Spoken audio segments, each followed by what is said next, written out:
Hello friends, దేవుని కృప వల్ల అయ్యగారు అమ్మగారు మీ అందరికీ దేవుని యొక్క విలువైన ప్రసంగములు స్వయంగా రాసినవి మీకు అందచేయాలని కోరుకుంటున్నాను. మా పుస్తకంలో సిలువ ధ్యాన ప్రసంగములు 83 ప్రసంగములు, క్రిస్మస్ ప్రసంగములు 50 ప్రసంగములు, బైబిల్లోని స్త్రీల ప్రసంగములు 72 ప్రసంగములు, మోషే సుఖోపవాస ప్రసంగములు 63 ప్రసంగములు. ఈ పుస్తకములు అయ్యగారు అమ్మగారు స్వయంగా రాసినవి మీ అందరికీ అందాలని కోరుకుంటున్నాము. మా పుస్తకములు కావాల్సిన వారు కాంటాక్ట్ అవ్వాల్సిన numbers: Bapatla reverend doctor P Jayapal గారు, phone number 9866412025. Guntur doctor P Prasad Rao గారు, ఫోన్ నెంబర్ 9413685994 అండ్ 9705789407. మా పుస్తకంలో మీరు తీసుకొని చదివి ఆదరణ పొంది దేవుని మహిమపరచాలని కోరుకుంటున్నాము. Don't forget to like the video. Thank you.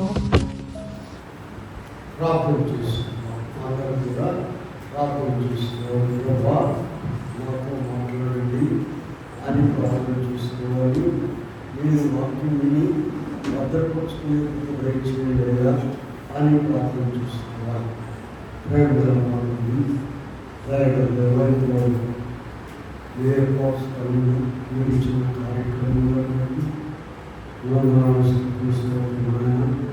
ఇటువంటి మాటలు నిర్వహించుకున్నాను. నాకు మాకు మాట్లాడుతున్నాను, వాక్యమైతే ఇస్తున్నాము, విలువెట్టుకుని ప్రార్థిస్తున్నాము, కూర్చున్నాము.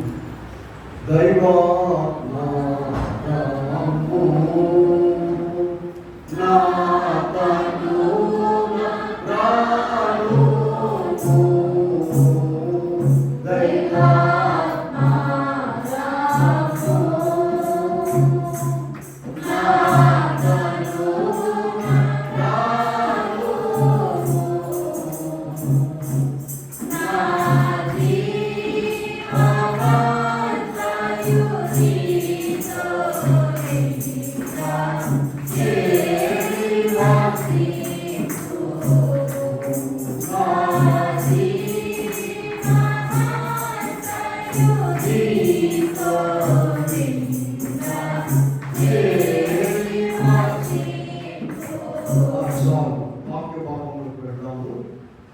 దీర్ఘమాకాండము 25వ అధ్యాయంలో 8వ వచనం మాత్రమే చదువు.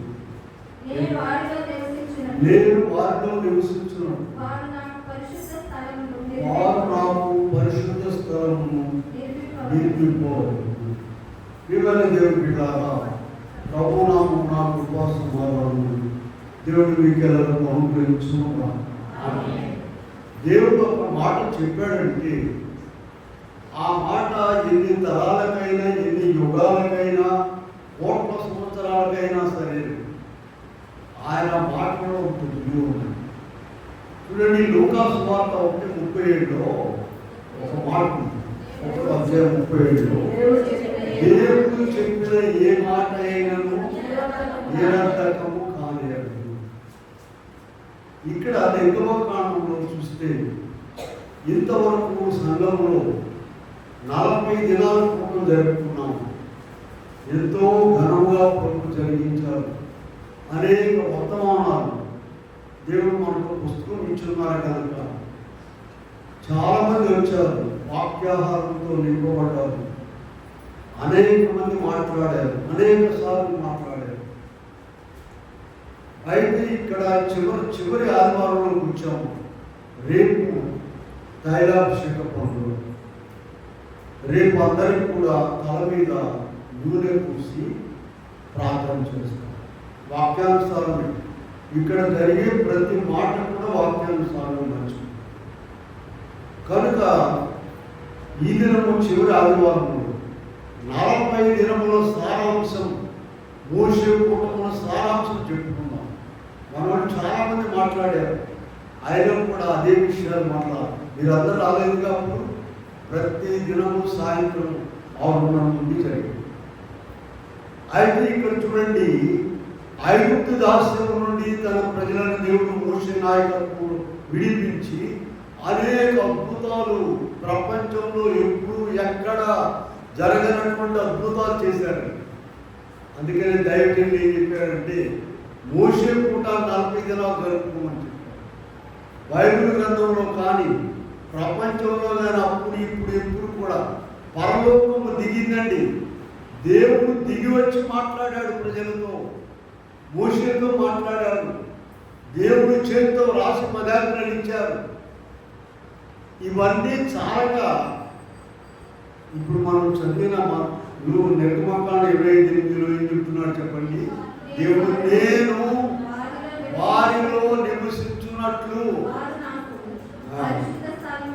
తల్లిదండ్రుల ప్రేమ కన్నా ఇంకా ఎక్కువ ప్రేమ ఆయనకి, ఇంకా ఇంకా ఇంకా ఇవన్నీ చాలక ఎర్ర సముద్రం పాయలు చేశారు. యోర్దాను నది పాయలైపోయింది. అరణ్యంలో 40 సంవత్సరాలు మన్నాతో పోషించారు 30 లక్షల మంది. బండ నుండి నీళ్లు ఇప్పించారు జీవజాలు. ఇవన్నీ చాలని నేను వారి మధ్య ఉంటాను. ఈ మాట ఆనాడు వారి కొరకు కాదు, ప్రపంచంలో అందరి మనుషుల కొరకు, అన్ని ప్రాంతాలు కొన్ని కోట్ల సంవత్సరాల వరకు ఈ మాట ఖచ్చితంగా నెరవేరు. మనవాడు చెప్పినటువంటి వాక్యాలే నేను చెప్తున్నాను. 5 దేవాలయాల గురించి మాట్లాడదామని. ఆయన నివసించేటువంటి 5 ఉన్నాయి. చూడండి, 5 దేవాలయాల్లో కూడా 3 భాగాలు ఉన్నాయి. ఏవేంటంటే, ఒకటి ఆవరణము, రెండవది పరిశుద్ధ స్థలము, మూడవది అతి పరిశుద్ధ స్థలం. ఈ 3 విషయాల గురించి మనం అంటాం. మొట్టమొదటిది మోషేకు దేవుడు కొండ మీద చూపించాడు. ఇందాక మనం హెబ్రీ పత్రికలో ఒక మాట చదివాను చూసారా? అది నిర్గమకాండంలో ఉన్నటువంటి మాటే. హెబ్రీ పత్రికలో మనము ఆ 8వ అధ్యాయంలో కొండ మీద నీకు చూపిన విధముగా జాగ్రత్త పడుతుంది. ఆ దేవాలయాన్ని ఎలా కట్టారో మోషే, అందుకే దైవజనులకు మాట రాశారు, మోషే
ఎంత పరిశుద్ధంగా, ఎంత పవిత్రంగా దానిని ఇప్పుడు కూడా మనము వేయాలని దేవుని యొక్క ఉద్దేశం.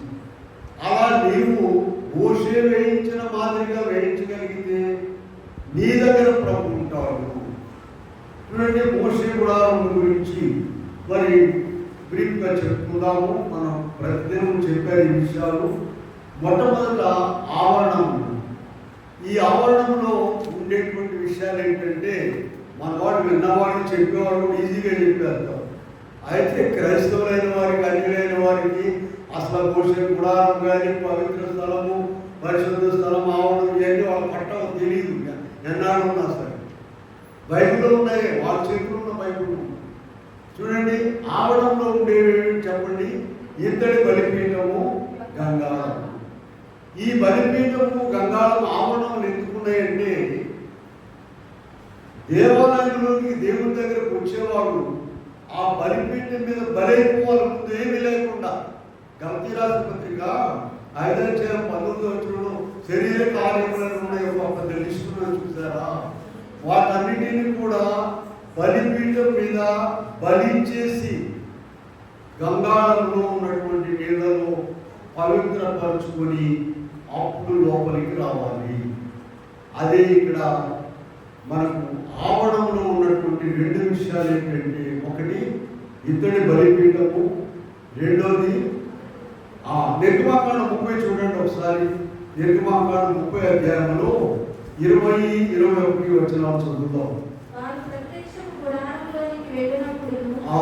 సేవ చేసి యెహోవాకు హోమధూపము నర్పించుటకు బలిపీఠము వద్దకు వచ్చినప్పుడును తాము వారు చావకముండునట్లు నీళ్లతో కడుక్కొనవలెను. ఆవరణంలో ఉన్న 2 విషయాలు ఆలోచించండి. 2 గందరగోళం లేకుండా వెళ్ళిపోదాం. ఆవరణంలో మొదటిదే చెప్పండి, బలిపీఠము. బలిపీఠం మీద నీవు నేను అప్పుడు చెప్తుంటాను విన్నారుగా, ఆ గేట్ దగ్గర మీ కులాలు, మతాలు, సొంతిళ్ళు, అద్దిళ్ళు అన్ని ఆడ పడేసినట్టు, చెప్పులు అక్కడ పడేసి ఉంచినట్టు, ఆరాధన అయిన తర్వాత నేను నరకానికి పోవాలంటే అటన్నింటిని ఎత్తుకెళ్ళు, మోక్షానికి వెళ్ళాలంటే నీ కులాన్ని ఆ గేట్ అవుతా పడేసింది. అది ఇక్కడ ఏం చెప్తున్నారంటే, ఆ బలిపీఠం మీద బలైపోవాలి నీవు. ఇంగ్లీష్లో మాట అంటారు, ఐఎమ్ నథింగ్ అంటారు. కనుక అయిపోయి శుభ్రంగా కడుక్కొని, కడుక్కోకపోతే ఏమైంది, ఆ దినాల్లో చనిపోయేవాడు. సరే, రెండో దాంట్లో పోతాం, పరిశుద్ధ స్థలంలో పోతాం. పరిశుద్ధ స్థలంలో ధూపవేదిక ఉంటుంది. యాజకులు నిత్యము అక్కడ ధూపం వేస్తూ ఉంటారు. మనం ఇప్పుడు ఏం చేయాలంటే, ఇప్పుడు ధూపవేదికలు అవన్నీ లేవు. యేసు ప్రభు వచ్చేసి అన్ని ఆయన నెరవేర్చి మనకు తేరగా పరలోక రాజ్యాన్ని ఇచ్చేయలేరు. ఆ తేరగా ఇచ్చేదాన్ని కూడా పుచ్చుకోలేకపోతున్నారు మనుషులు. మనం ఏం చేస్తాం? కనుక ఇక్కడ ధూపవేదిక అంటే మనము ప్రార్థనా వేదిక. ఈ ప్రార్థన ఎప్పుడు చేయమన్నారండి? లూకాసువార్త 18లో యేసు ప్రభు నిత్యము, యాజకులు నిత్యము ధూపం వేస్తూ ఉంటారట. మనం కూడా ఈ ప్రార్థన అనే ధూపమును నిత్యము వేయాలి. రెండవది దీపవృక్షం అన్నది. మనకు పరిశుద్ధ స్థలాల గురించి మాట్లాడుతున్నాం. పరిశుద్ధ స్థలంలో ఏమేమి ఉన్నాయంటే, మొట్టమొదట ధూపవేదిక, రెండవది దీపవృక్షము. ఈ దీపవృక్షము నిత్యము వెలుగుతూ ఉండాలి. అక్కడ దాన్ని సేవకులైన వారు సవరిస్తూ ఉంటారు నిత్యము. దేవుడు మనకు కూడా ఒక దీపం ఇచ్చారు. సామెతలు 20-27 ఉందో చూడండి. సామెతలు 20వ అధ్యాయము 27వ వచనంలో, నాలోని ఆత్మ యెహోవా పెట్టిన దీపము, అది అంతరంగములన్నిటినీ శోధించు. నువ్వు తప్పు చేసి నీ యొక్క పలుకుబడి బట్టి అందరూ బొకాయించి వచ్చినా, రాత్రి పడుకున్నాక ఈ దీపం ఏం చేస్తుంది, బుద్ధి లేనాడు నువ్వే తప్పు చేసి అందరినీ పోట్లాడి వచ్చావు కదా అని తిడతా ఉంటుంది నిన్ను. నరుని ఆత్మ యెహోవా పెట్టినది. చూడండి, ఇక్కడ మత్తయి సువార్త 25వ అధ్యాయంలో 8వ వచనంలో అక్కడ ఒక మాట మాట్లాడుతున్నారు, బుద్ధి లేని వాడు. 25:8లో చూడండి, మా దీపములు ఆరిపోచున్నవి. అప్పటికప్పుడు ఆరిపోవడం కాదండి, అలా సడన్గా ఆరిపోతే అనుకోబాకండి. అవి ఆరిపోతున్నాయని నీకు ఇప్పటి నుంచే తెలుసు. అయినా కూడా సర్దుబాటు చేసుకుని పర్వాలేదు. వాళ్ళు ఏమంటున్నారు అక్కడ ఉందా మీ బైబిల్లో? మా దీపములు ఆరిపోచున్నవి. కనుక ఆరిపోకుండా మనము మన దీపమును ప్రభువులో వెలిగించుకుంటూ ఉండాలి. ఇక్కడ ఉన్న పరిశుద్ధ స్థలంలో ఏమేమి చెప్పండి. ఒకటి ధూపవేదిక, రెండవది దీపవృక్షము, మూడవది సముఖపు రొట్టెల వల్ల. ఇది జీవాహారం సూచిస్తుందండి. ప్రభు చేసే పనులన్నీ శాశ్వతం అనుకున్నాం.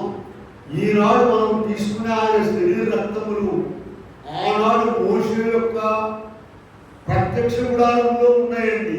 పరిశుద్ధ స్థలంలో చూసారా, అక్కడ జీవాహారం. ఎందుకంటే దేవుడు అప్పుడే మనను ఎఫెసీ 1:6 ఏముంటుందంటే, జగత్తు పునాది వేయబడక మునిపే క్రీస్తులో మనల్ని ఆయన ఏర్పరచాడు. అంటే అక్కడ ఆనాడే క్రీస్తు ప్రభు యొక్క శరీర రక్తాలు సముఖపు రొట్టె బల్ల మీద ఉన్నాయి. ఎంత గొప్ప సంగతి! కనుక అక్కడ మనము ఆ సముఖపు రొట్టె బల్ల నుండి ఈనాడు శరీర రక్తాలు తీసుకుంటున్నాం. వీళ్ళారా నెలకు ఒకసారి తీసుకుంటాము. దిన సంస్కారం అన్నారు అయ్యగారు, వార సంస్కారం అన్నారు అయ్యగారు, క్షణ సంస్కారం అన్నారు. ప్రతి నిమిషం అట. చూసారా, మేము కూడా ఆయా సంఘాలకు వెళ్ళేవాళ్ళం వాక్యం చెప్పడానికి. సరే, విజయవాడలో ప్రతి వారం కూడా వాళ్ళు శరీర రక్తాలు ఇస్తారు. మంచిది, ఒక క్రమం లేదు. సరే, రొట్టె తీసుకొచ్చి ఇచ్చేసారండి, తీసుకున్నాము. ఒక ఆయన అక్కడ పెట్టారు మాకు కూల్ డ్రింక్స్ ఇవ్వని చెప్పి. ఆయన బాధ్యత ఆయన నెరవేర్చుకోవాలిగా.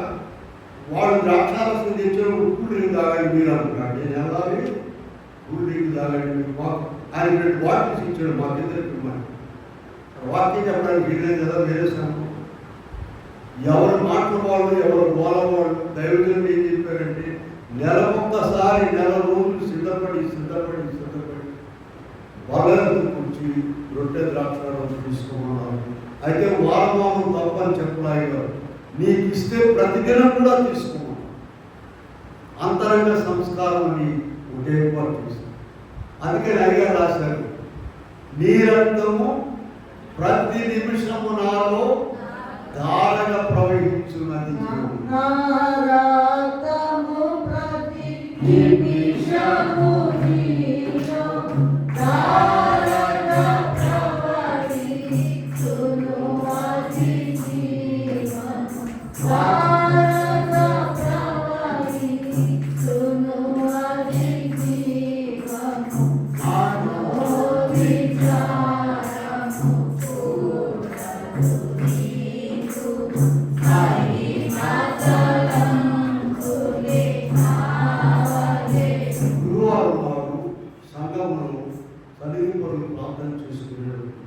అంతరంగ సంస్కారం తీసుకోవాలి. అలాగే ఇంటి దగ్గర ఏకాంత సన్నిధిలో మొత్తం 6 ఉంది కదా, నీవు నీ దగ్గరికి వెళ్ళి నీ తలుపు వేసుకొని రహస్యం చూస్తున్నా, అక్కడ కూడా సంస్కారం తీసుకోమన్నారు ప్రభు. ప్రభా, నీ శరీరం నాకు ఇవ్వండి, నీ రక్తం నాకు ఇవ్వండి అని అడిగి అక్కడ కూడా తీసుకోవాలి. కనుక ఇప్పుడు పరిశుద్ధ స్థలం ఏమేమి చెప్పండి. ధూపవేదిక, 2వది దీపవృక్షము, 3వది సముద్రపు రొట్టెల వల్ల. ఈ 3 ఉన్నాయి. సరే, ఇక అతి పరిశుద్ధ స్థలంలోకి వెళ్దాం. అతి పరిశుద్ధ స్థలంలో మందసం పెట్టె ఉంటుంది. ఈ మందసం పెట్టె మీద కెరూబులు, వాటి మీద కరుణాపీఠం అని ఉంటుంది. ఇవన్నీ కూడా వాక్యంలో ఉన్నవి. ఈ కరుణాపీఠం మీద ప్రభు కూర్చొని ఉంటారు, వారితో స్వయంగా మాట్లాడతారు. ఇప్పుడు మనము ఏ భాగంలో ఉన్నాం చెప్పండి. అతి పరిశుద్ధ స్థలము. ఈ మందిరంలో కూడా చూస్తాం, ప్రతి ఈ మందిరం దగ్గర కూడా వస్తాం. అది ఆవరణం అంటే అంతవరకే. మరి కొంతమంది పనిచేసేవాళ్ళు వాళ్ళు మాకు కారు నడిపించడానికి కూడా ఒక ఆయన వస్తాడు, ఆయన లక్ష్మీనారాయణ, అంతవరకే. అమ్మగారు గురించి చెప్తుంటారు, అయ్యా లోపల కదా నీకు కూడా దీవెన వస్తుంది, నీ కుటుంబాన్ని కానీ మోత పెడతా ఉంటుంది. ఆయన అక్కడి నుండి వెళ్ళిపోతుంటాడు, మళ్ళీ మమ్మల్ని తీసుకెళ్ళడానికి పోతాడు. ఆవరణంలోనికి ఎవరైనా రావచ్చు, పరిశుద్ధ స్థలంలోనికి కొందరు వస్తారు, అతి పరిశుద్ధ స్థలంలోనికి అందరూ రావు. చూద్దామంటే కనుక ఇప్పుడు మనం ఎక్కడున్నాం చెప్పండి. అతి పరిశుద్ధ స్థలములో మందసం పెట్టి ఉన్నది. ఆ మందసం పెట్టి మీద కరుణాపీఠం ఉన్నది. భూమి మీద ప్రభు దేవుడు కూర్చునేటువంటి ఏకైక సింహాసనం అక్కడ ఉన్నది దాని మీద. ఇకపోతే మందసం పెట్టిలో ఉన్న విషయాలు ఏంటంటే, మన్నా గల పాత్ర ఉన్నది. 40 సంవత్సరాలు వాళ్ళు మన్నాతో పోషించబడ్డారు. ఆ మన్నా ఎంత విచిత్రమో మీకు తెలుసా? మీకు మన్నా చూడండి, ప్రతిరోజు తెచ్చుకుంటారు, ఆకాశం నుండి పడేదాన్ని తింటారు. తెల్లారేపాటికి ఏమైతుంది? తెల్లారించుకుంటే పురుగు పట్టిపోతాడు. వింటారమ్మా మన్నాన్ని గురించి? పురుగు పట్టి శనివారం నాడు 2 రోజులు కూర్చుకోమని చెప్పారు.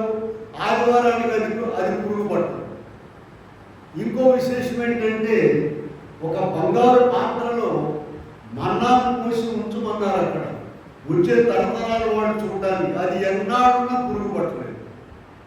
దేవుని కార్యాలు ప్రతి ఒక్క దాంట్లో కూడా అలా జరిగింది. కనుక ఈ మందసం పెట్టిలో ఏమి ఉన్నాయండి? 3 విషయాలు ఉన్నాయి. ఒకటి, మన్నా గల పాత్ర ఉన్నది. నిర్గమకాండం 16వ అధ్యాయంలో 32 నుండి 34 వరకు చూసినట్లయితే ఈ మన్నా గల పాత్ర గురించి ఉన్నది. రెండవది, 10 ఆజ్ఞల పలకలు ఉన్నాయి మందసం పెట్టిలో. మందసం పెట్టి ఎక్కడ చెప్పండి అందరూ? అతి పరిశుద్ధ స్థలంలో. దాంట్లో మొదట మన్నాగల పాత్ర ఉన్నది. రెండవది 10 ఆజ్ఞల పలకలు ఉన్నాయి. నిర్గమకాండం 25వ అధ్యాయంలో 21వ వచనంలో మనం చూస్తే నిర్గమ 25:21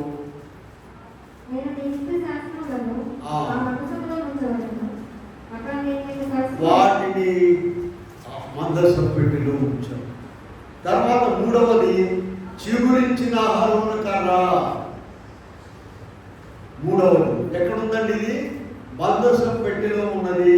సంఖ్యాకాండము 17వ అధ్యాయంలో 10వ వచనం నుండి చూసినట్లయితే అసలు ఈ చిగురించిన అహరోను కర్ర ఎట్లా వచ్చిందో తెలుసు. ఒక మాటలో చెప్తాము. చాలామంది మోషే అహరోను మీద సడిగారు, విసుక్కున్నారు. దాతాను, అబీరాము వాళ్ళ గుంపందరూ చనిపోయిన తర్వాత, మోషే మీద వ్యతిరేకించిన చనిపోయిన తర్వాత సమాజం అంతా అడ్డం తిరిగి మీరు దేవుడి ప్రజలను చంపేశారని వాళ్ళను దూషించారు. అప్పుడు ప్రభు ఒక చిన్న మాట చెప్పారు. 12 గోత్రాల వాడు 12 కర్రలు తీసుకురండి, దేవుని సన్నిధిలో ఉంచండి. తెల్లవారు చూడండి వాటిని. ఎవరి కర్ర మీద వాడి పేరు రాయాలి. యాకోబు పిల్లలు ఉన్నారు కదండి, 12 మంది, 12 గోత్రాలు ఉన్నాయి. రూబేను, షిమ్యోను, లేవి, యూదా, ఇశ్శాఖారు, జెబూలూను, దాను, గాదు, నఫ్తాలి, ఆషేరు, బెన్యామీను. ఈ 12 గోత్రాలు 12 కర్రలు తెచ్చి అక్కడ పెట్టండి. ఎవరి కర్ర మీద వాళ్ళ పేరు రాయండి. లేవి గోత్రం మీద మాత్రము అహరోను పేరు రాయండి. తెల్లవారు చూసేసరికి అహరోను కర్ర ఏమైందండి? ఆ చిగిరించి పువ్వులు, పచ్చికాయలు, పండ్లు అన్నీ. పచ్చికాయలు ఏంటంటాడేమో ఎవడన్నా ఉంటారుగా అతి జ్ఞానం. అవిగో పండ్లు. పువ్వులు ఏమిటి? అవిగో పువ్వులు. పిందలు ఏమిటి? ఎండిపోయిన కర్రకు అన్నీ వచ్చింది. ప్రభు ఏం చేశాడంటే ఆ కర్రను అందులో ఉంచుకున్నాడు. ఎవడెవడైతే వ్యతిరేకంగా మాట్లాడతాడో దేవుని ప్రజలకు, దేవునికి, ఆయన సేవకులకు కర్రలు చూడగానే వాడు ఏమైపోతుంది? వాడి గుండె పగిలిపోతుంది. కనుక సరే, మన ఇప్పుడు అతి పరిశుద్ధ స్థలంలో ఏమేమి ఉన్నాయనుకున్నా చెప్పండి. మందసం పెట్టి ఉన్నది. మందసం పెట్టి మీద కెరూబుల మధ్య కరుణాపీఠము. ఆ కరుణాపీఠం ఏం చెప్పండి? భూమి మీద దేవుడు కూర్చునేటువంటి సింహాసనము. ఇక మందసం పెట్టిలో 3 రకాలు ఉన్నాయని చెప్పాను. నేనేంటి చెప్పండి?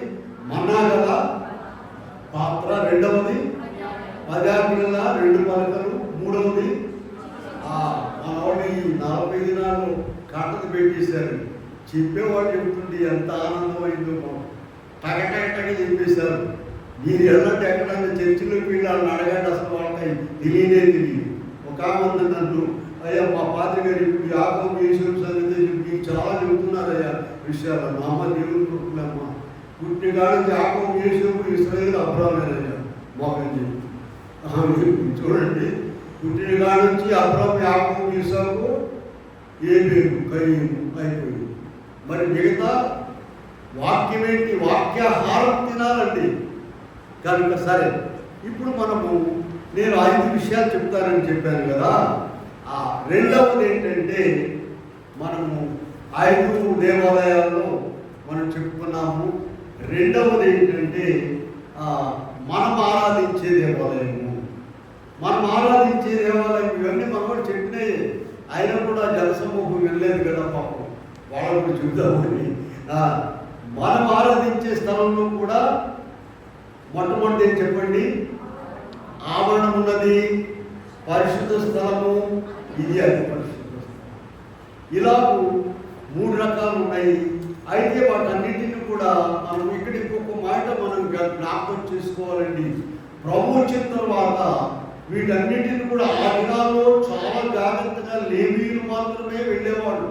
ప్రభు వచ్చిన తర్వాత వాటన్నిటిని కూడా ఆయనే నెరవేర్చి ఏం చేశారు? ఆయన మన కొరకు ఆ దేవాలయం ధర చినిగిపోయింది, మనందరినీ కూడా పరిశుద్ధ స్థలం, అతి పరిశుద్ధ స్థలంలో ప్రవేశపెట్టారు ఆయన.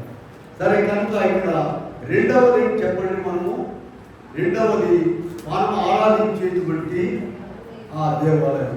ఈ దేవాలయంలో మరి వాక్యము, ప్రార్థన అన్నీ కూడా జరుగుతూ ఉంటాయి.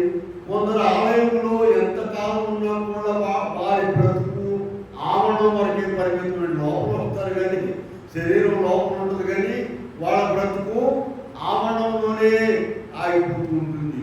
అలా కాదండి, పరిశుద్ధ ప్రార్థనల విషయంలో వాక్య జ్ఞానము, పాటలు, మందిరం పని, దేవుని పని, సువార్త పని ఇవన్నీ చేసుకుంటూ చూడండి. ఎక్కడన్నా ఫంక్షన్ జరిగిందనుకోండి, జరుగుతుంటే ఊళ్ళో నుంచి వచ్చే ఆడియన్స్ వేరే, ఇంట్లో వాళ్ళు వేరే కదండి.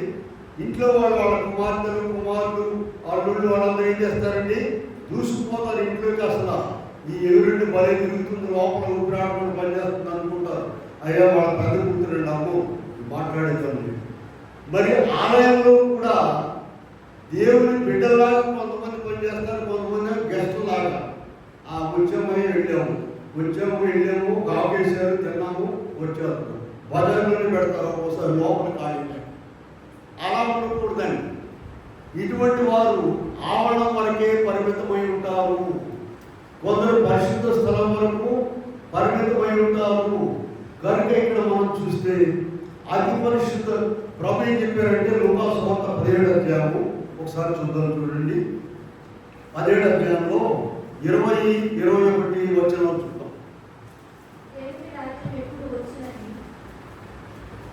దేవుని రాజ్యం ఎప్పుడు వచ్చునని ఆయన అడిగినప్పుడు దేవుని రాజ్యం ప్రత్యక్షముగా రాదు. ఎందుకనగా మీ మధ్యనే ఉన్నది. ఇదిగో ఇక్కడ అక్కడ అని చెప్పడానికి వీలేదు. దేవుని రాజ్యం ఎక్కడ ఉందండి? మీ మధ్య ఉన్నారు. మత్తయి సువార్త 28వ అధ్యాయంలో 20వ వచనంలో ప్రభు ఒక మాట చెప్పారు. ఇదిగో యుగ సమాప్తి వరకు సదాకాలం నేను మీతో కూడా ఉన్నాను అని చెప్పారు. ఇలా క్రీస్తు ప్రభు వచ్చిన తర్వాత మనం ఈ గొర్రెలు, గొడ్లు వీటన్నింటిని అర్పించలేమని ఆయనే వచ్చి ఆయనే మన కొరకు బలి అయిపోయి, చూడండి మత్తయి సువార్త 27వ అధ్యాయంలో 51వ వచనం చూద్దాం. అందరూ చూడండి. మత్తయి సువార్త 27:51. ఆయన చనిపోయిన తర్వాత చూడండి ఏమైంది? దేవాలయం తెర పైనుండి కిందికి నిండుగా చినిగిపోయింది. ఎందుకంటే మనందరం కూడా ప్రవేశించడానికి ఆయనే ఈ కార్యక్రమం మోసే కాలంలో ఉన్నటువంటి నిష్ఠ నియమాలన్నీ కూడా ఆయనే నెరవేర్చారు. ఎంత గొప్ప సంగతి! ఆయనే నెరవేర్చి మనందరికీ కూడా ఆయన పరిశుద్ధ స్థలంలో, అతి పరిశుద్ధ స్థలంలో ప్రవేశించే ధన్యత ఆయన కలుగుతుంది. అది కూడా చేసుకోలేకపోతుంది. కనుక ఇక్కడ మొదటిది ఏమనుకున్నాము? మోషే నిర్మించినటువంటి ప్రత్యక్ష గుడారం అని ఎందుకన్నారంటే, అక్కడ దేవుడు ప్రత్యక్షంగా వారితో మాట్లాడుతున్నాడు, కనబడుతున్నాడు కనుక ప్రత్యక్ష గుడారం అన్నారు. దేవాలయం అనుకున్నాము. రెండవది ఏం చెప్పాము? మనము ఆరాధించేటువంటి దేవాలయం. ఇక్కడ కూడా అక్షరార్థంలో 3 కనబడుతుంది. అది ప్రాంగణము, ఇది పరిశుద్ధ స్థలము, ఇది అతి పరిశుద్ధ స్థలం. అయితే ఆత్మీయార్థంలో ఇందాక ఒక మాట చెప్పాను. కొన్ని జీవితాలు వాళ్ళు 20 ఏళ్ళు 30 ఏళ్ళు నమ్ముకున్నా సరే, వారి జీవితం వారు బ్రతికేలా చెప్పండి, ఆవరణంలో ఉన్న వారి మాదిరిగానే ఉన్నది. కొందరి జీవితాలు ఎట్లా ఉంటా ముక్కి పరిశుద్ధ స్థలంలో పోతున్నారు. అది పరిశుద్ధ స్థలంలో మాత్రము ప్రవేశించలేకపోతే ఇప్పుడు రావచ్చు, భోజనం తినేటప్పుడు ఇటుకుండా వెళ్తుందా? అలా కాదు. నీ బ్రతుకు ఆవరణానికి పరిమితమై ఉండకూడదు. ఇందాక చెప్తాం, ఆవరణంలో వాళ్ళు ఏం చేస్తారమ్మా? గెస్ట్ లాగా అక్కడి వరకే వచ్చి వెళ్ళిపోతారు.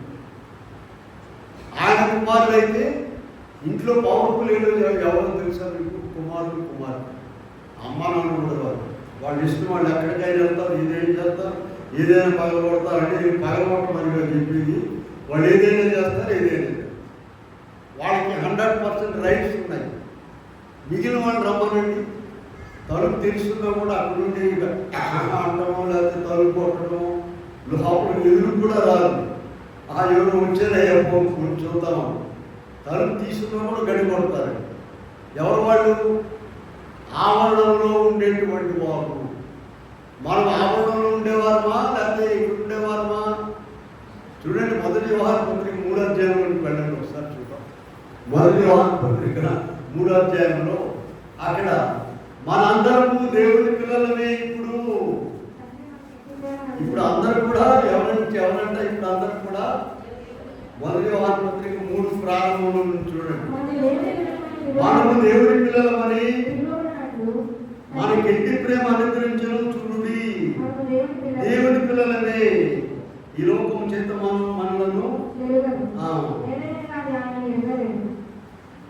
తర్వాత ఉన్నది చూడండి. ఆయన చదువు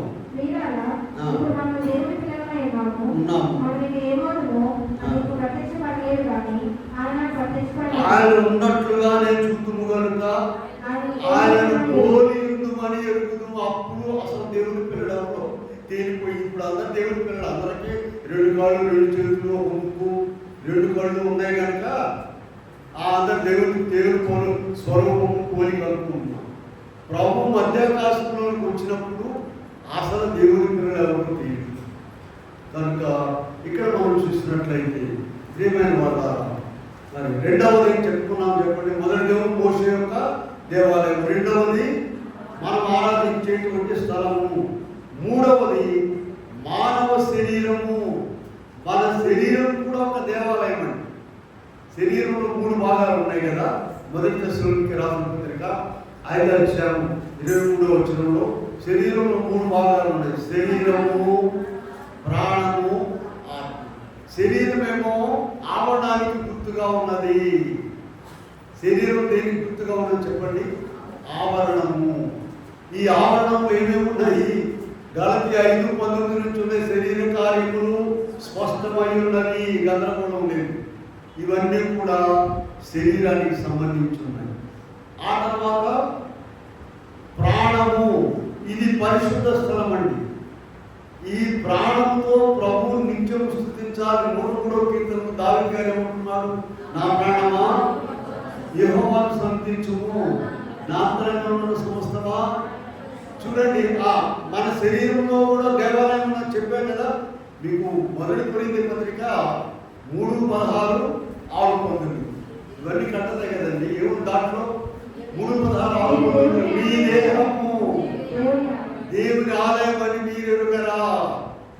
ఇప్పుడు మనం ఏ అంశం మాట్లాడుతున్నాం చెప్పండి? మన దేహం అనే దేవాలయం గురించి మాట్లాడుతున్నాం.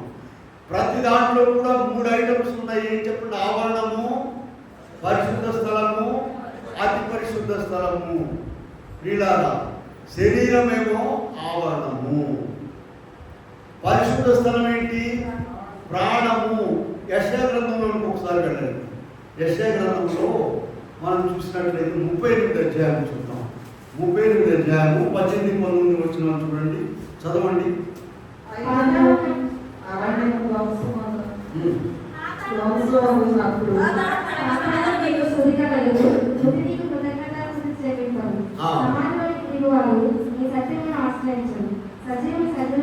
సజీవులు సజీవులే కదా నిన్ను స్తుతించుదురు.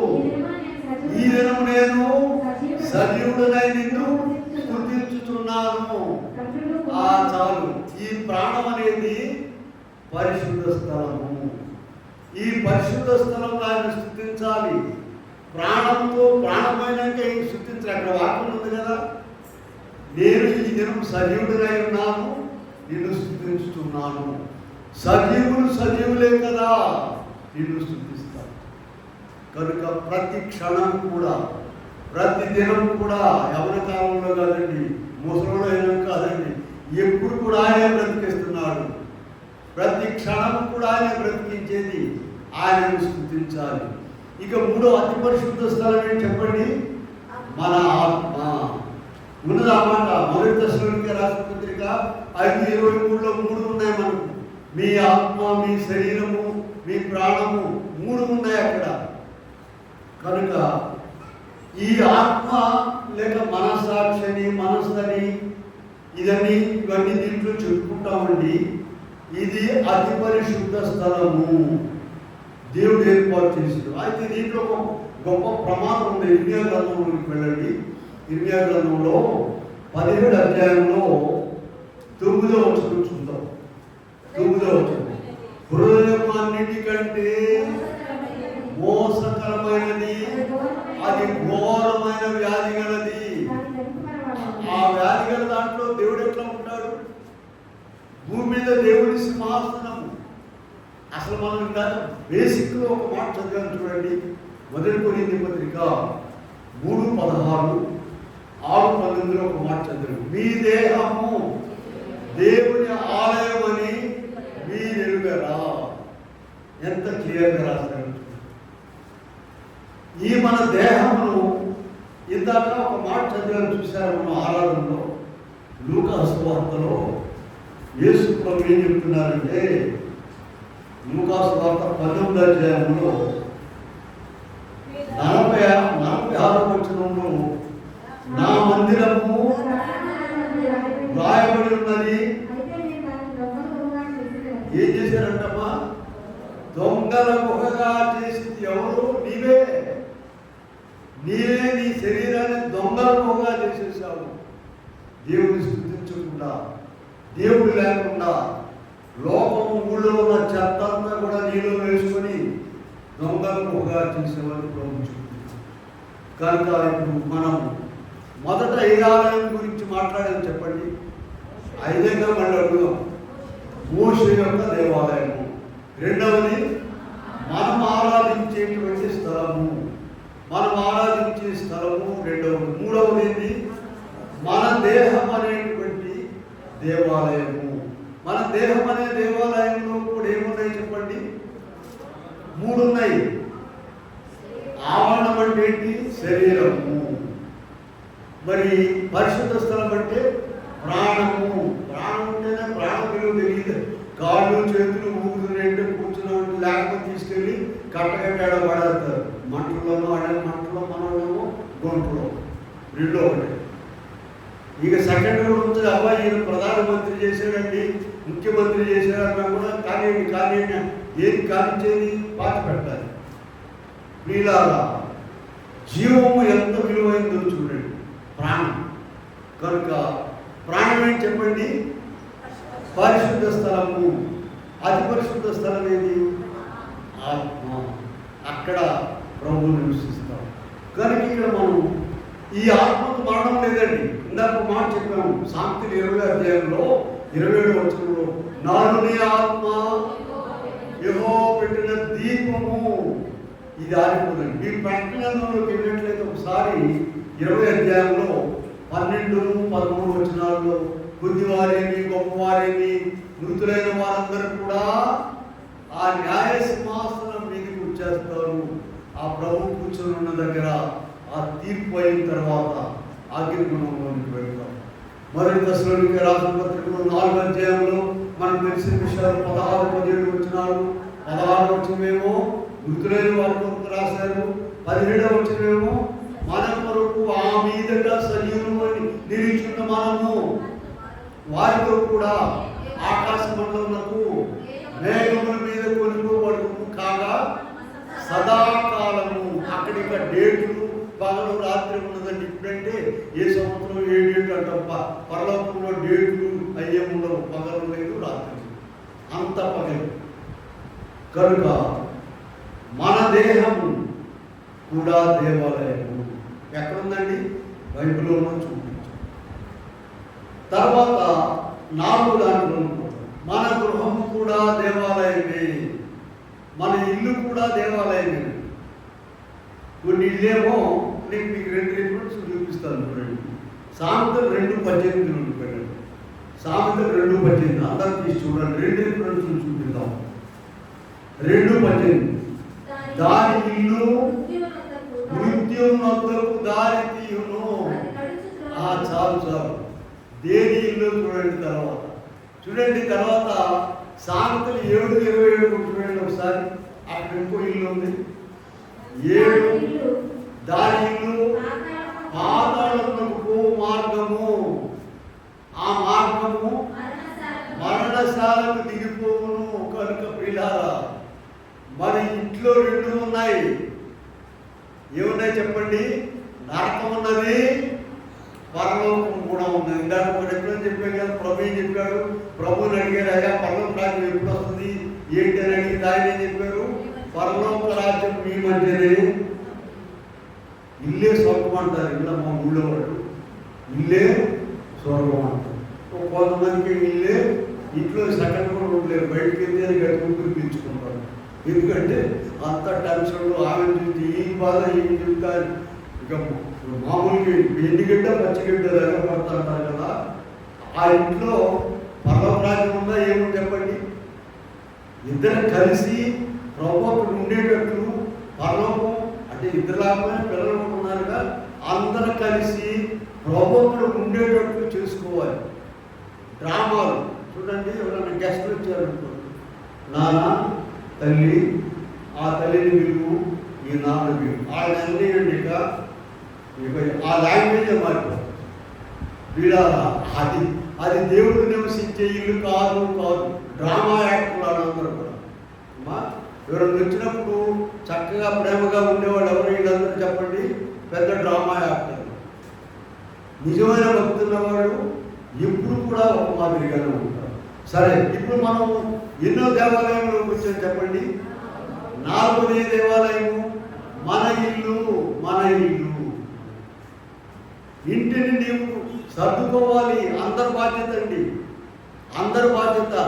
ఇంటిలో ప్రేమ, దయ, జాలి, కనికరము, భక్తి పొంగిపోతూ ఉండాలి. అబ్బా ఎంత బాగుంటుంది అని. కనుక ఇక్కడ మనం చూసినట్లయితే ఇంటిలో కూడా ఆవరణ ఉన్నది. ఇందాక చెప్పుకున్నాం కదా, గెస్ట్లు చేంజ్ చేస్తారమ్మా. అక్కడ తలుపు కొడతారు, తీసుకున్నా సరే లోపలికి రావచ్చుగా. మరి పిల్లలు వచ్చి ఏం చేస్తారు? ఒక తలుపు అంటే లోపలికి వెళ్ళిపోతారు. ఎక్కడికి వెళ్ళకూడదు, ఆడికి బెడ్రూమ్ కూడా వెళ్తారు. కనుక ఇక్కడ ఆవరణం ఏది? బయట స్థలం. పరిశుద్ధ స్థలం ఏంటంటే లోపల భాగము, మనం ఉండే నివసించేటువంటిది. 3వది ఇంట్లో ఉన్న అతి పరిశుద్ధ స్థలం ఏంటంటే సన్నిధి గది, ప్రార్థనా స్థలము. ఎవరైనా అనుకోవచ్చు, మా ముందర 2 గదులేనండి, అందరం అక్కడే ఉంటాం. అలా కాదు. నీవు ఎక్కడ ప్రార్థన చేస్తే అదే అతి పరిశుద్ధ స్థలం. నీవు ఎక్కడ ప్రార్థన చేసుకుంటే అదే. నీ ఇల్లు మొత్తం కూడా అతి పరిశుద్ధ స్థలంగా చేసుకోవచ్చు. నీవు ప్రతిదినము నువ్వు ఎక్కడ ప్రార్థన చేస్తున్నావో అది అతి పరిశుద్ధ స్థలము, దేవుడు నివసించే స్థలము. దేవుడు అక్కడ ఉంటాడు, మా ఇంట్లో ఉంటాడు. దేవుడు నా ఇంట్లో ఏమి వినపడుతుంటాయమ్మా? ఆయన కూర్చున్నటువంటి ఉత్సవ సునాదం వినబడుతుంటుంది, ప్రార్థన వినబడుతుంటాయి. ఆ ఇంట్లో వాళ్ళు ఎంతో దేవుడితో ఉంటారు. ఒక ఇల్లు ఉంది కదా బేతలేలో, మరియ మాత, లాజరు ఉన్నారు. అక్కడ భూమి మీద ప్రభు ఎక్కువగా అక్కడే ఉన్నారు. వాళ్ళ ముగ్గురు ఎంత ధన్యులో చూడండి. ప్రభు వారితో ఉన్నాడు, మనతో కూడా ప్రభు ఉండాలి. సరే, మన ఇంట్లో 3 ఏమేమి చెప్పుకున్నాం చెప్పండి? ఆవరణం అంటే ఏంటి? బయట ఉన్నటువంటి వాళ్ళందరూ రాలేరు. ఎంత గెస్ట్ అయినా, మనకి ఎంత ఫ్రెండ్ అయినా అక్కడ ఉండాల్సిందే. సరే, లోపల ఫ్రెండ్ అంటే లోపల కూర్చోబెడతాం అనుకోండి. పరిశుద్ధ స్థలం అంటే ఏంటి? ఇంట్లో వాళ్ళందరూ సంచరించేటువంటి స్థలము పరిశుద్ధ స్థలము. అతి పరిశుద్ధ స్థలం అంటే ఏంటి? ప్రార్థన చేసుకునేటువంటి స్థలము. సరే, చాలా పెద్ద ఇల్లు ఉంటే ఒక గది, ప్రార్థనా గదిని ఏర్పాటు చేస్తారండి. అందులో రోజు ప్రార్థన చేసినా చేయకపోయినా అలాగూ ప్రార్థనా స్థలం అంటే ప్రభుత్వం. సరే, ఇంకా 5వ దాంట్లో పెడతాం. మా 4 ఏమేమి చెప్పాము? ఒకటేమో మోషే ఏర్పాటు చేసిన దేవాలయము. 2వది మనం ఆరాధించేటువంటి దేవాలయము. 3వది మన శరీరం అనేటువంటి దేవాలయము. 4వది మన గృహము, ప్రతి దాంట్లో కూడా 3 భాగాలు ఉన్నాయని చెప్పాము. ఏమేంటి చెప్పండి? ఆవరణము, పరిశుద్ధ స్థలము, అతి పరిశుద్ధ స్థలం. 5వ దాంట్లో పొందాం చూడండి. ఇక్కడ సొలొమోను గారు రాసినటువంటి 3 పుస్తకాలు ఉన్నాయి చూసారా? బైబిల్ పండితులు చెప్పిన మాటే, నేను నా సొంతగా చెప్పట్లేదు, దైవజనులు బైబిల్ పండితులైన వారు అందరూ కూడా చెప్పిన మాట. సొలొమోను గారు 3 పుస్తకాలు రాశారు. ఏమేమి చెప్పండి? సామెతలు, ప్రసంగి, పరమగీతము. సామెతలు ఆవరణములకు గుర్తుగా ఉంది. సామెతలు ఏం చెప్పండి? దేవాలయం యొక్క ఆవరణము. సామెతలు చదవండి, అబ్బా బాగుందంటారు ఎవరైనా సరే. చాలా బాగుందండి, చాలా బాగుందండి అంటారు. ఎవరైనా చదువుకోవచ్చు. క్రైస్తవులైనా కూడా వాడు బాగా గాలి తిరిగి తప్పిన తర్వాత కూర్చోబెట్టి సామెతలు చదవాలి అంటుంటాడు. ఆడెప్పుడు ఏం చదువుతాడు? మొదటి నుంచి చదవండి. వీళ్ళ సామెతలు దేనికి గుర్తుగా ఉంది చెప్పండి? ఆవరణము. ప్రసంగి పరిశుద్ధ స్థలానికి గుర్తుగా ఉన్నది. ప్రసంగి పరిశుద్ధ స్థలం. చాలా మంచి విషయాలు చెప్పారు అక్కడ. ఆ 3 పుస్తకాలు చదవండి, పరలోకం దిగి వచ్చిందా అనిపిస్తూ ఉంటుంది. అయితే ప్రసంగిలో చిట్టు చివరి ఒక మాట మనం చదవండి. ఆ మాటను చూసి భయపడి వెళ్ళిపోతారు జనం. ఆ పరిశుద్ధ స్థలానికి పరిమితం అయిపోయి ఉంటారు.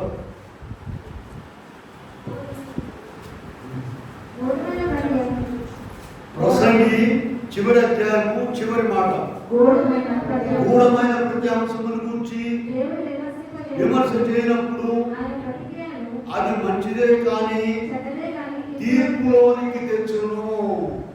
తీర్పులోనికి తెస్తాడంటే భయం వేసిపోయి అక్కడి నుంచి ఆయనకి వెళ్ళిపోతాడు.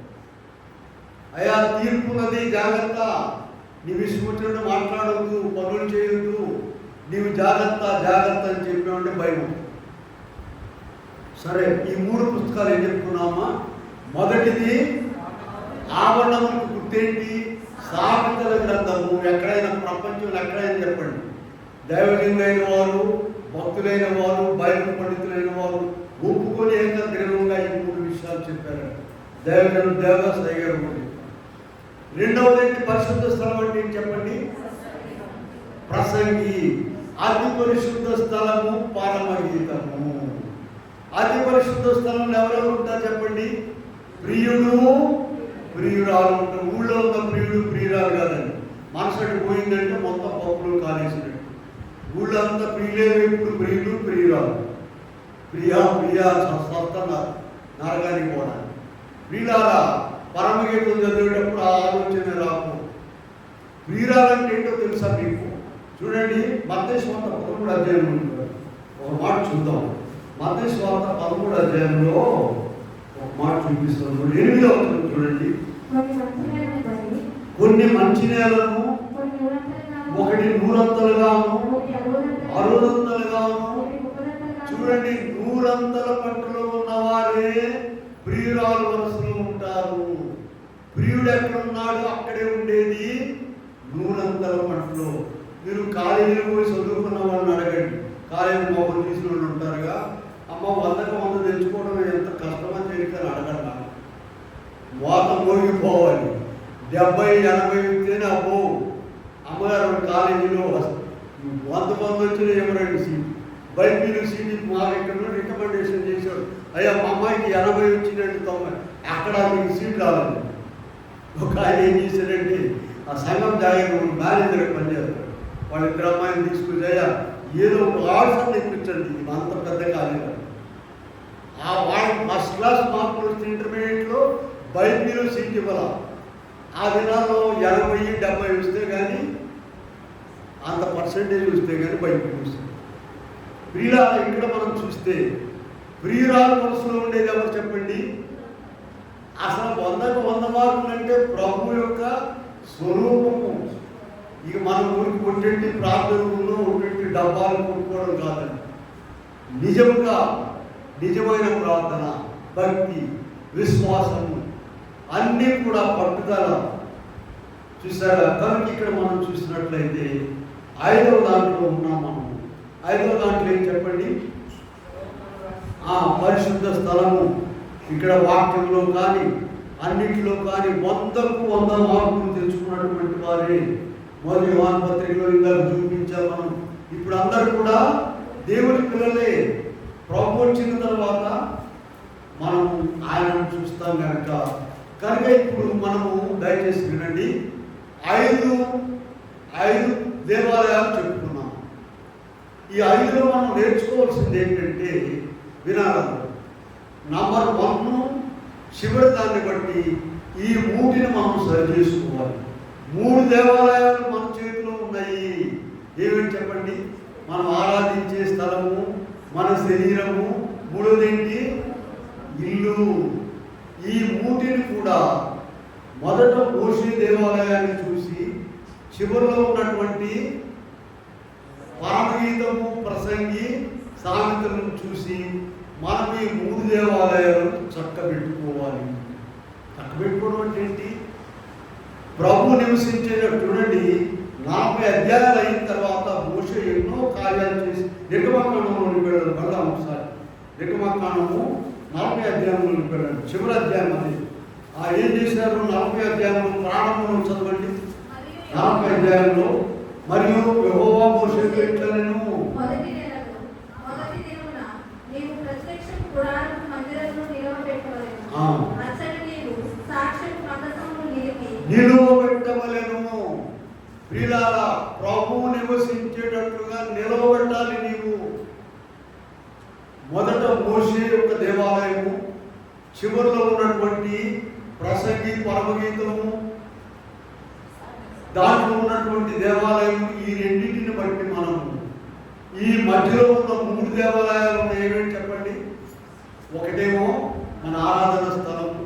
ఆరాధన స్థలం అంటే ఒక ఆయన ఉన్నాడు అనుకోండి, ఇక 4 ఉన్నారనుకోండి, వాళ్ళ దేవాలయాలని చెడగొట్టుకుని వాళ్ళ శరీరాలు ఇక్కడికి వచ్చి ఇక్కడ కూడా చెడగొట్టు.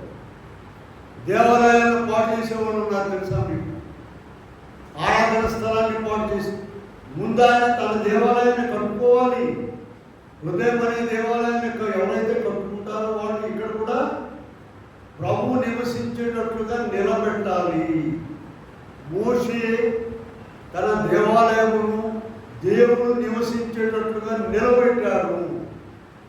నీవు నేను కూడా మోషే దేవాలయం ద్వారా ధ్యానం చేయడం ద్వారా, చివరిలో ఉన్నటువంటి సామెతలు, ప్రసంగి, పరమగీతం అనే దేవాలయం ద్వారా, మధ్యలో ఉన్న 3 దేవాలయాలను అంటే 1 మన శరీరము, 2 మన ఇల్లు, 3వదేంటి? ఆరాధన స్థలం. ఈ 3 దేవాలయాల్లో ఆయన నివసించేటట్లుగా నిలవబెట్టాలి. అది 40 దినాల స్థలం. ఆ బాధ్యత ఎవరి మీద ఉంది? నీ మీద ఉన్నది. మమ్మీ మీదో, డాడీ మీదో, ఆ పిల్లల మీదో, లేదా ఇక్కడ పాదిరి గారి మీదో, లేదా ఇంకొకరి మీదో కాదండి. కాదు. ప్రతి ఒక్కరి బాధ్యత ఉన్నది. ప్రభు ఈ స్థలములో నిలబడేటట్లుగా, ఉండేటట్లుగా మనము ప్రార్థన చేసి పనిచేయాలి. అదే ఇక్కడ 40 దినములు 5 దేవాలయముల ద్వారా మనము వాటిని చూచి, చదివి, ధ్యానించి, అనుభవించి, మధ్యలో ఉన్న 3 దేవాలయాలను మనము ప్రభువు నివసించే రీతిగా నిలవబెట్టుకోవాలి. అది మోషే చేసి. మోషే ఎంతో జాగ్రత్తగా ఉండి పరలోకాన్ని దించుకొచ్చి, ఆయన ప్రభువును దించుకొచ్చి, అందులో ఆయన ఆ కరుణాపీఠం మీద ప్రభువును కూర్చుంది. మన ఇంట్లో కూడా దేవునికి సింహాసనం ఉండాలి. దేవునికి సింహాసనం ఉండాలంటే ఎలా ఉండాలంటే ఇంత మాట చెప్తున్నాను కదా, గెస్ట్లు ఉన్నప్పుడు ఇంట్లో ఏం జాగ్రత్తగా ఉంటారైనా గుడి దగ్గర పెట్టుకుని ఉంటారంటారు. అంతకుముందు గుళ్ళు ఎక్కడో దూరం ఉంది, అర్థం వేరే గుడిలో ఉందా? జాగ్రత్త గుడి దగ్గర పెట్టుకుని మాట్లాడుకుంటారు కదమ్మా. ఇప్పుడు ఎవరన్నా మంచి డిగ్నిఫైడ్, మళ్ళీ మంచి గెస్ట్లో రకాలు ఉంటారు. చీఫ్ గెస్టులు అమ్మా, మరి మంచి బలమైన గెస్టులు వచ్చారు 3 రోజుల నుంచి ఇల్లు సర్దుతారు. సడన్గా వెళ్ళామంటే ఎక్కడెక్కడ మా నాన్నగారు ఒక ఇంటికి వెళ్తే నాకు అడవుడు పడిపోయి వస్తుంది. ఏందమ్మా అంత అడవుడు పడతామంటే ఒక ఆమె అడిగితే ఏం చెప్పింది తెలుసా, అయ్యగారు ఇచ్చేటప్పుడు ఇదంతా ఈ చెత్తంతా వాక్యంలో పోతుంది, ఆదివారం నా పరుగు పోతుంది. అయ్యగారు వస్తున్నాడని గేటు కాడ కనపడంగానే మొదలు పెట్టిందంట. చాప తీయడం, పళ్ళల్లో అడ్డం తీయడం, దెబ్బ ఎక్కడెక్కడ చదువుతుంది ఊపిరాట్లో. లేదా అంతకుముందు ఏం చేస్తాయి, అవన్నీ తిరుగుతుంటాయి, పళ్ళాలు తిరుగుతుంటాయి, గ్లాసులు తిరుగుతూ ఉంటాయి, ఈ విడిసిన బట్టలు అక్కడ తిరుగుతుంటాయి, మనకు ఎదురుతూ ఉంటాయి. రెండే స్వాగతం పలుకు. వీళ్ళ మన జనవరి ఫిబ్రవరి నెలలో పూటాలు పెడతాము, రోజులు పెడతాం కదా. మనము బాత్రూమ్ ఏమంటారండి, బాత్రూమ్కి వెళ్ళామండి, వాష్రూమ్ కదా ఇప్పుడు స్టైల్ అంతా. వాళ్ళు ఎవరు పలకరించిన ఇందులో వాష్రూమ్ ఉంటుంది. వీళ్ళ ఆ రోజు కూడా శుభ్రం సత్యమేనన్నమాట. కనీసం ప్రార్థనకు వస్తున్నారు.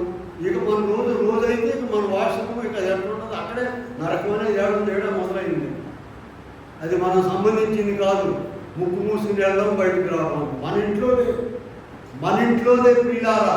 ప్రార్థన నాడు కూడా అయ్యగారు వాళ్ళు వస్తారు, వేరే ప్రార్థనకు వచ్చేవాళ్ళు వస్తారు అనేటువంటి జ్ఞానం కూడా ఉండదు. ఏమని అనుకోండి, కష్టమైనది ఉన్నమాట. కనుక ప్రతి స్థలము కూడా దేవునికి నివాస స్థలముగా ఇంట్లో చూసుకోవాలి.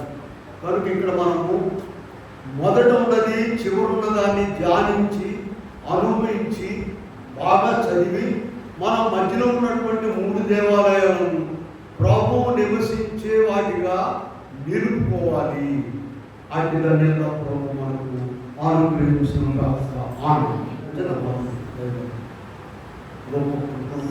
అనేక మర్మమైన విషయాలు 40 దినం ఈ దీవెనాశీర్వాదములతో పాటు ఎంతో చక్కగా బోధించారు.